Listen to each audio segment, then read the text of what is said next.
শেখ হাসিনার মতো করুণ পরিণতি কি মোদির কপালেও জুটতে পারে?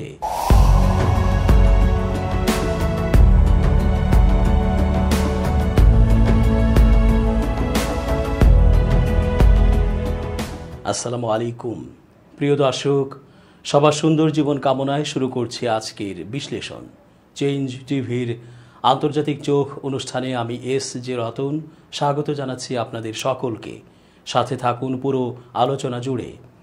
ভারতে নরেন্দ্র মোদীও একচেটিয়া শাসন কার্য চালাচ্ছেন, নিষ্পেষিত করছেন সাধারণ সংখ্যালঘু গোষ্ঠীকে। মুসলমানেরও তো কোণঠাসা সেই কবে থেকেই। নরেন্দ্র মোদী হেন অন্যায় করেননি মুসলমানদের সাথে, যা ভাষায় প্রকাশ করা যাবে। গরু কোরবানি ইস্যুতে হাজার হাজার লাখো লাখো মানুষকে পিটিয়ে কুপিয়ে লাশের ওপর উল্লাস করে বর্বরতা প্রকাশ করেছে সেদেশের মোদিবাদী পাষণ্ডরা। ঠিক একইভাবে লগি বৈঠা নিয়ে লাশের ওপর আওয়ামী লীগের বর্বর বাহিনীও উল্লাস উৎসব করেছে। পিলখানায় ট্র্যাজেডি ঘটিয়ে কত শত সেনা অফিসারকে নির্মমভাবে হত্যা করেছিল হাসিনা বাহিনী, তা সবার জানা। 2009 সালের 25 ও 26 ফেব্রুয়ারি রাজধানীর পিলখানায় বিডিআরের তৎকালীন মহাপরিচালক মেজর জেনারেল শাকিল আহমেদ সহ 57 জন সেনা কর্মকর্তা নিহত হন। সব মিলিয়ে 74 জনের মরদেহ উদ্ধার করা হয়। মোদীর নেতৃত্বে এবং প্রত্যক্ষ সরকারি মদদে ঘোষণা দিয়ে মুসলমানদের হত্যা করা হয়েছে।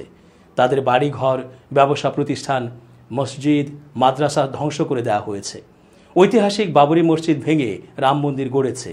জ্ঞানবাপী মসজিদ থেকে শুরু করে বিখ্যাত ও ঐতিহাসিক সকল মসজিদের ভেতরে পুজো করার বৈধতা দিয়েছে আইন বিভাগের অবৈধ স্বেচ্ছাচারিতার মাধ্যমে।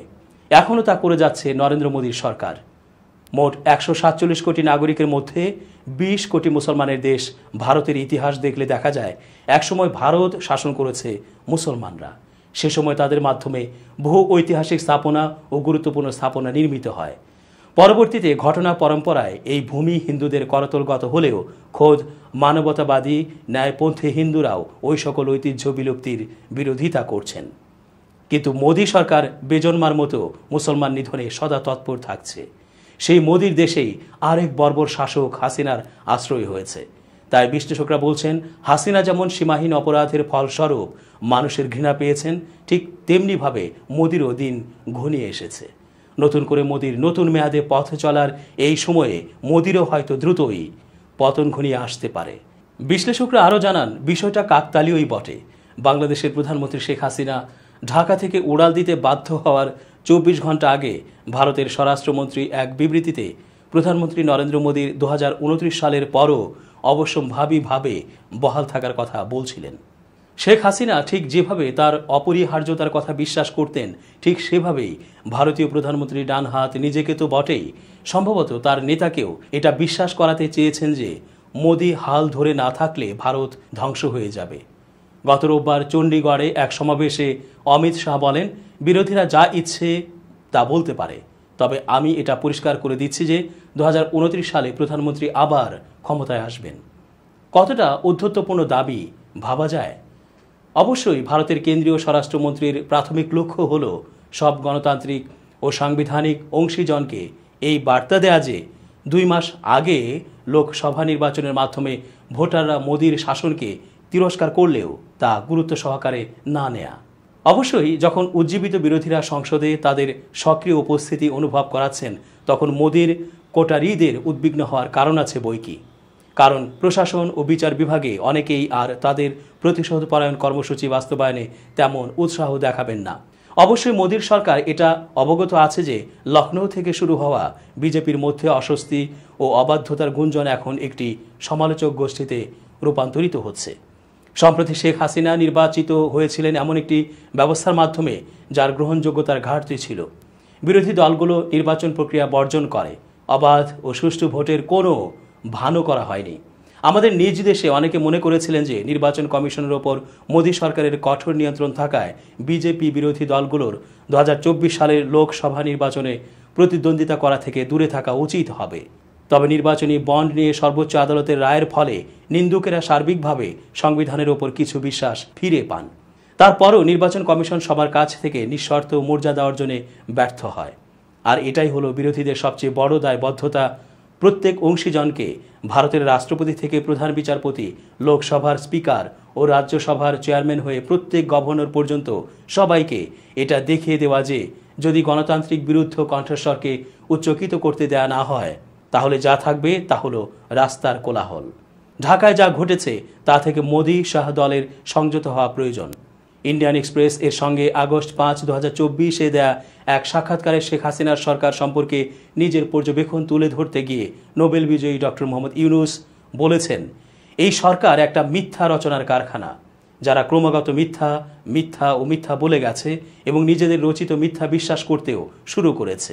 প্রতিটি নির্বাচিত স্বৈরতন্ত্রে এই জোরাজুরি দেখা যায়। তথ্য ও পরিসংখ্যানের ক্ষেত্রে মোদির সরকারের আচরণে একই ধরনের দুর্বলতা পরিলক্ষিত হয়। এরা সব আন্তর্জাতিক প্রতিবেদন ও মতামত প্রত্যাখ্যান করেছে।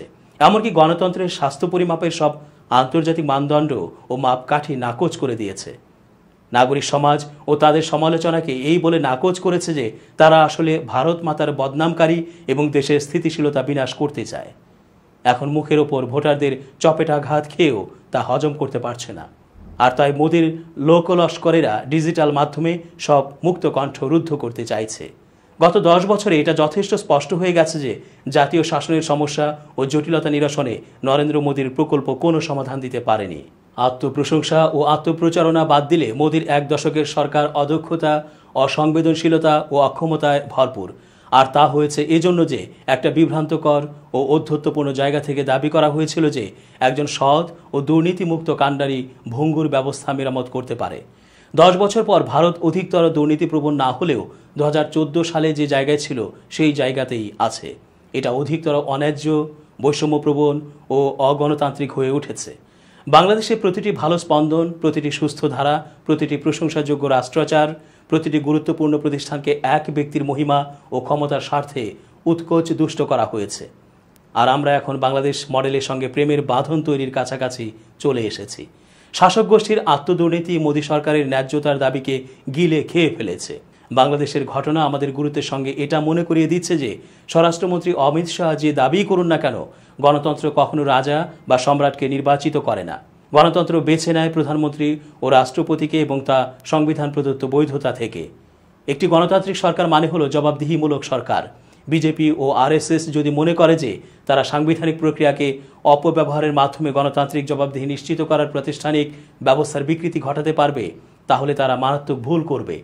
ইতিহাসের অমোঘ সত্য হলো প্রত্যেক একনায়কই মনে করে যে তারা তাদের দেশে এক অভূতপূর্ব সমৃদ্ধি ও শান্তি বয়ে আনতে পারবে যদি শুধু তারা দেশের মধ্যে নাগরিক সমাজের বিরক্তিকর কণ্ঠস্বর ও বিরোধীদের সমালোচনাকে থামিয়ে দেয়। শেখ হাসিনা প্রথম ও শেষ শাসক নন যিনি এই মোহের ফাঁদে পড়েছিলেন। প্রত্যেক স্বৈর শাসকই উন্মাদনায় মেতে ওঠে আর শেষ পরিণতিতে সেনাবাহিনী অথবা উন্মত্ত জনতা শাসকের প্রাসাদ তছনছ করে দেয়। শেখ হাসিনার ত্রুটিপূর্ণ ব্যক্তিগত শাসন আদলের পরিণতি থেকে যথাযথ শিক্ষা নেয়ার মতো প্রজ্ঞা ও বিচক্ষণতা আমাদের এখানে অমিত শাহ ও জেপি নাড্ডার আছে বলে কেউ মনে করে না। তবে যে কেউই আস্থাবান হতে পারে যে ভারতের সাংবিধানিক প্রতিষ্ঠানগুলো আবার তাদের শক্তি অর্জন করবে এবং মোদী সরকারের নিরাময় না হওয়া সমস্যাগুলোর বিরুদ্ধে সোচ্চার হবে। ঢাকার পরিণতি নয়াদিল্লিতে পুনরাবৃত্তি হওয়ার কোনো সুযোগ দেওয়া উচিত হবে না। তবে সাম্প্রতিক এক বক্তব্য উস্কে দেবার মতো হয়েছে, যা ভারতের জন্য সত্যি দুর্দিন বয়ে নিয়ে আসতে পারে। কংগ্রেসের প্রভাবশালী নেতা ও লোকসভার সদস্য শশী থারুর বাংলাদেশের সাবেক প্রধানমন্ত্রী শেখ হাসিনাকে আশ্রয় দেওয়ার জন্য তার দেশের সরকারের প্রশংসা করেছেন। তিনি হাসিনাকে ভারতের বন্ধু বলেও আখ্যা দেন। সোমবার ভারতীয় সংবাদ মাধ্যম এনডিটিভিকে দেয়া সাক্ষাৎকারে এই বর্ষিয়ান কংগ্রেস নেতা এমন মন্তব্য করেন। সাক্ষাৎকারে তিনি বলেছেন, প্রতিবেশী দেশে ক্ষমতার পালাবদল ভারতের জন্য কোনোভাবেই উদ্বেগের বিষয় নয়। শশী থারুরের কাছে সাংবাদিক জানতে চান, বাংলাদেশের উন্নয়ন কিভাবে ভারতের সঙ্গে দেশটির সম্পর্ককে প্রভাবিত করে। জবাবে তিনি বলেন, আমাদের মৌলিক স্বার্থ বাংলাদেশের সাথে ঘনিষ্ঠ বা বন্ধুত্বপূর্ণ সম্পর্কের মধ্যে নিহিত। আমাদের মৌলিক প্রতিশ্রুতি বাংলাদেশের জনগণের মঙ্গল কামনা করা। সম্পর্কের প্রশ্নে রাষ্ট্র দ্বিতীয় এবং নেতৃত্ব তৃতীয় অবস্থানে রয়েছে। আমরা বাংলাদেশের জনগণের সঙ্গে আছি, যেমনভাবে 1971 সালে তাদের সাথে ছিলাম। ভালো এবং খারাপ মুহূর্তে আমরা তাদের সাথে আছি। তাদের সরকার যদি আমাদের জন্য বন্ধুত্বপূর্ণ নাও হয়, তবুও আমরা বাংলাদেশের জনগণের সাথে আছি। ভবিষ্যতেও এই সম্পর্কের অবনতি হওয়া উচিত নয়। শেখ হাসিনা সরকারের পতনের পর নোবেল বিজয়ী ডক্টর মোহাম্মদ ইউনূসের নেতৃত্বে বাংলাদেশে যে অন্তর্বর্তীকালীন সরকার গঠিত হয়েছে তাতে ভারতের উদ্বেগের কিছু নেই বলে মনে করেন সাবেক এই কূটনীতিক। শশী থারুর বলেন, ডক্টর মোহাম্মদ ইউনূস বিশ্বব্যাপী একজন সম্মানিত ব্যক্তি। আমি তাকে ব্যক্তিগতভাবে চিনি। আমি মনে করি তাকে জামায়াতে ইসলামী বা পাকিস্তানি আইএসআই এর ঘনিষ্ঠ ভাবার কোনো কারণ নেই। তবে তিনি কিছুটা ওয়াশিংটনপন্থী। বাংলাদেশের চলমান ঘটনাগুলো নয়াদিল্লি ঢাকা সম্পর্কে কী প্রভাব ফেলতে পারে এর জবাবে তিনি বলেন, বাংলাদেশের সঙ্গে ঘনিষ্ঠ ও বন্ধুত্বপূর্ণ সম্পর্ক রক্ষা করা আমাদের মৌলিক চাহিদার মতো। আমাদের সবচেয়ে প্রাধান্যের বিষয় হলো বাংলাদেশি নাগরিকদের মঙ্গল যাতে হয় সেদিকে নজর দেয়া। দ্বিতীয় ও তৃতীয় অবস্থানে আছে রাষ্ট্র এবং সুনির্দিষ্ট কোনো নেতা। ভারতের জন্য সবচেয়ে বড় উদ্বেগ সবসময়ই ছিল পাকিস্তান ও চীন। এই অঞ্চলে তারা ঘোলা পানিতে মাছ শিকারের চেষ্টা করছে উল্লেখ করে তিনি আরও বলেন, বাংলাদেশের সহিংস বিক্ষোভের কিছু ঘটনায় পাকিস্তানি আইএসআইয়ের হাত থাকতে পারে। চীনও এই অঞ্চলে প্রভাব বাড়াতে এমন পরিস্থিতির সুযোগ নিতে পারে। তবে ডক্টর ইউনূস শান্তির কথা বলেছেন, সংখ্যালঘুদের সুরক্ষার জন্য শান্তি ও স্থিতিশীলতার আহ্বান জানিয়েছেন। শেখ হাসিনাকে আশ্রয় দেওয়ার প্রসঙ্গে কংগ্রেস নেতা বলেন, আমরা যদি শেখ হাসিনাকে সাহায্য না করতাম তাহলে এটা ভারতের জন্য কলঙ্কজনক হতো। তিনি বলেন, শেখ হাসিনা কতক্ষণ ভারতে থাকতে চান তা নিয়ে আমাদের উদ্বিগ্ন না হওয়াই ভালো। আপনি অতিথিকে ডেকে এনে তিনি কখন বাড়ি ফিরবেন তা জিজ্ঞেস করতে পারেন না। নিরাপত্তাহীনতার মধ্যে শেখ হাসিনার পাশে দাঁড়ানোয় মোদী সরকারের প্রশংসাও করেন শশী থারুর। বিশ্লেষকরা বলছেন, ইতিহাস থেকে আসলে কেউই শিক্ষা নেয় না, নেবেও না। এটাই বোধ হয় বিধাতার পক্ষ থেকে মানুষের স্বৈরাচারিতা ও স্বেচ্ছাচারিতার নিয়ন্ত্রণ কৌশল ও বিধান। এই পথেই হাঁটছে হয়তো মোদী। তারও সময় শেষ হয়ে এসেছে। শুধু একটি ছাত্র জনতা বা গণমানুষের সুতীব্র আন্দোলনের অপেক্ষা মাত্র। দর্শক, আজকের মতো শেষ করছি এখানেই। নিরাপদে থাকুন, যেখানেই অসঙ্গতি দেখবেন কথা বলে উঠুন। সবার মঙ্গল কামনায় বিদায়।